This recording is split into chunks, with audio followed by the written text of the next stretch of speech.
नमस्कार।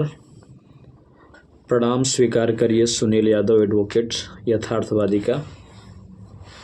साथियों, आज मैं कुछ आपके बीच में विधिक जानकारी साझा कर रहा हूं और वह विधिक जानकारी ग्राम न्यायालय अधिनियम 2008 एवं ग्राम न्यायालय नियमावली 2009 पर है। ग्राम न्यायालय के विषय पर हम जानेंगे, समझेंगे कि ग्राम न्यायालय की स्थापना का उद्देश्य क्या है, इसके पीछे का कारण क्या है, तमाम बिंदुओं पर चर्चा करेंगे। इनकी शक्तियाँ क्या हैं, इनका क्षेत्र क्या है, इनका विस्तार क्या है।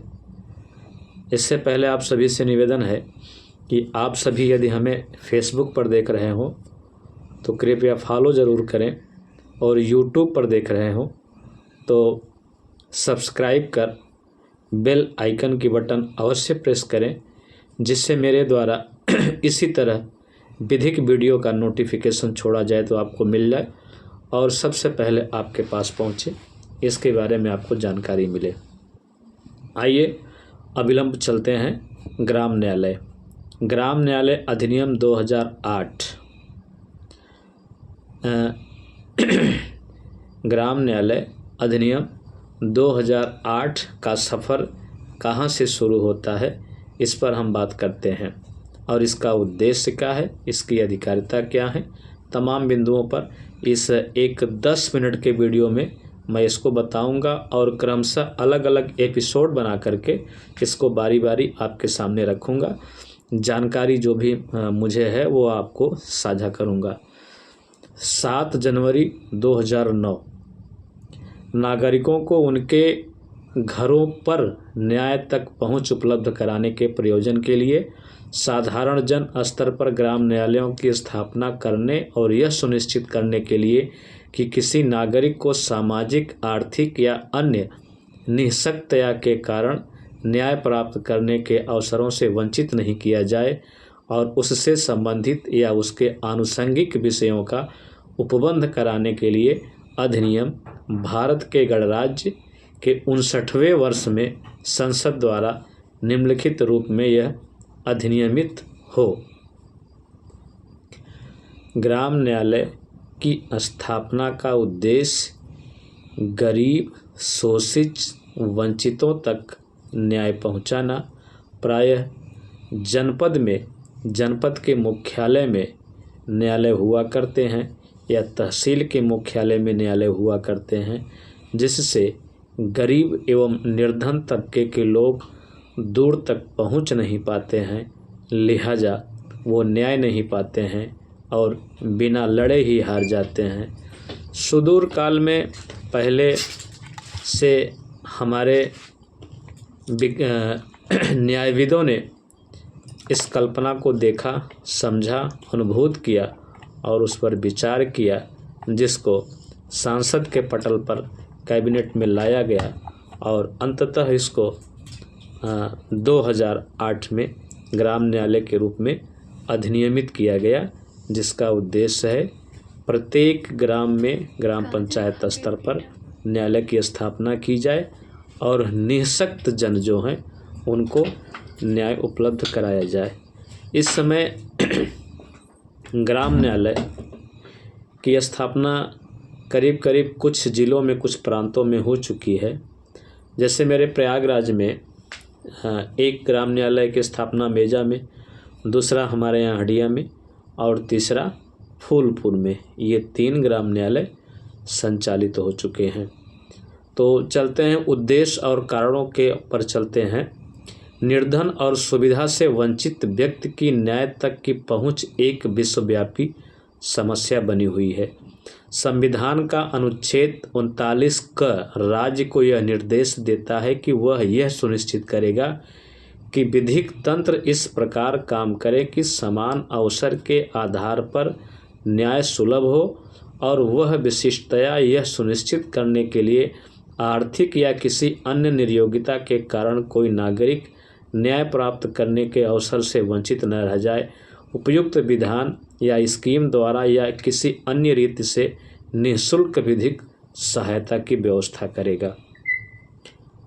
दूसरा यह है उक्त आदेश को प्रभावी करने के लिए सरकार ने न्याय प्रणाली को मजबूत करने के लिए प्रक्रिया संबंधी विधियों को सरल बनाकर माध्यस्थम, सुलह और मध्यस्थता जैसे विभिन्न अनुकल्पिक विवाद समाधान तंत्रों को सम्मिलित करके लोक अदालतें आदि लगाकर त्वरित निपटान न्यायालयों, विशेष न्यायालयों और अधिकारगणों की स्थापना करके तथा निर्धन महिलाओं को, बालकों को निःशुल्क विधिक सहायता देकर विभिन्न उपाय किए हैं।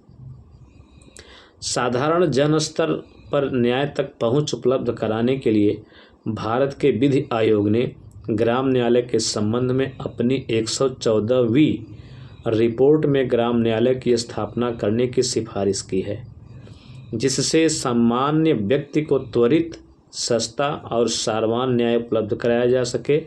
तदनुसार सरकार ने विधि आयोग की उक्त सिफारिशों की प्रभावी करने के लिए 15 मई 2007 को राज्यसभा में ग्राम न्यायालय विधेयक 2007 पुनः स्थापित किया था। उक्त विधेयक कार्मिक, लोक शिकायत, विधि और न्याय मंत्रालय से संबंधित विभाग संबंधी संसदीय स्थायी समिति को निर्दिष्ट किया गया था। उक्त स्थायी समिति ने 6 सितंबर 2007 को अपनी 22वीं रिपोर्ट प्रस्तुत कर दी थी। उक्त स्थायी समिति द्वारा की गई सिफारिशें सारवान प्रकृति की हैं और सरकार ने उसकी अधिकांश सिफारिशों को स्वीकार कर लिया। इसके अतिरिक्त सरकार ने 1 फरवरी 2008 को राज्य के विधि मंत्रियों, विधि सचिवों और उच्च न्यायालयों के महारजिस्ट्रारों का एक सम्मेलन भी उक्त विधेयक के विभिन्न बंधों पर उनके विचार जानने के लिए आयोजित किया था। चूँकि विभाग संबंधी स्थायी समिति की सिफारिशों और सम्मेलन में दिए गए सुझावों को भी प्रभावी करने में विधेयक के लगभग सभी खंडों का संशोधन किया जाना अपेक्षित है, अतः सरकार द्वारा यह उचित समझा गया कि उक्त विधेयक को वापस ले लिया जाए और उक्त स्थायी समिति द्वारा की गई सिफारिशों के आधार पर एक नया विधेयक पुनः स्थापित किया जाए। वर्तमान विधेयक की मुख्य विशेषताएं निम्नलिखित हैं।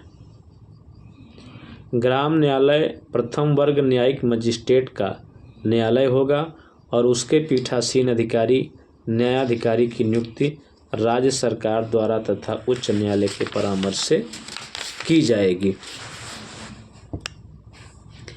यह ग्राम न्यायालय की एक जो कल्पना थी उसको हमने आपको बताया और ग्राम न्यायालय अधिनियम की स्थापना 2008 में की गई और इसका उद्देश्य था ग्रामीण स्तर पर शोषित, वंचित एवं निःशक्त जन, निर्धन, अत्यंत जो पैसे के अभाव में जीवन झेलते हैं, उनके पास तक न्याय पहुँचे, न्यायालय पहुँचे, उनका उद्धार हो सके। यही ग्राम न्यायालय की स्थापना का मुख्य उद्देश्य है। ग्राम न्यायालय की स्थापना राज्य सरकार इस अधिनियम द्वारा ग्राम न्यायालयों की शक्तियों का प्रयोग करने के प्रयोजन के लिए उच्च न्यायालय से परामर्श करने के पश्चात अधिसूचना द्वारा किसी जिले में माध्यमिक स्तर पर प्रत्येक पंचायत या माध्यमिक स्तर पर सशक्त पंचायतों के समूह के लिए या जहां किसी राज्य में माध्यमिक स्तर पर कोई पंचायत नहीं है वहां सशक्त ग्राम पंचायतों के समूह के लिए एक या अधिक ग्राम न्यायालय स्थापित कर सकेगा।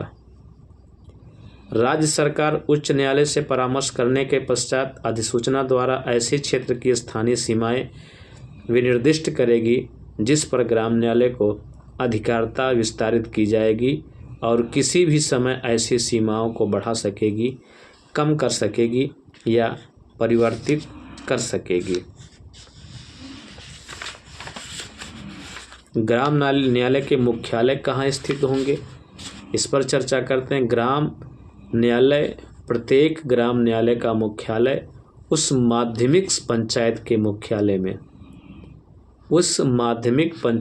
मुख्यालय में जिसमें ग्राम न्यायालय स्थापित है या ऐसे अन्य स्थान पर अवस्थित होगा जो राज्य सरकार अधिसूचित किया जाए। तो साथियों, ये है ग्राम न्यायालय की स्थापना की आवश्यकता क्यों महसूस हुई, ग्राम न्यायालय स्थापित कहाँ होंगे, इनका मुख्यालय कहाँ होगा। इनका मुख्यालय गांव में पंचायत के मध्य या सरकार जहां समझे यहाँ अवस्थित कर सके। हम इस वीडियो में इतना ही। अगले दिन मैं आपको बताऊंगा ग्राम न्यायालय का क्षेत्राधिकार, ग्राम न्यायालय की कार्यशक्तियाँ और ग्राम न्यायालय के अंतर्गत आने वाले मुकदमे किस प्रकार के हैं, इस बिंदु पर चर्चा करेंगे। तब तक के लिए दीजिए इजाज़त। नमस्कार।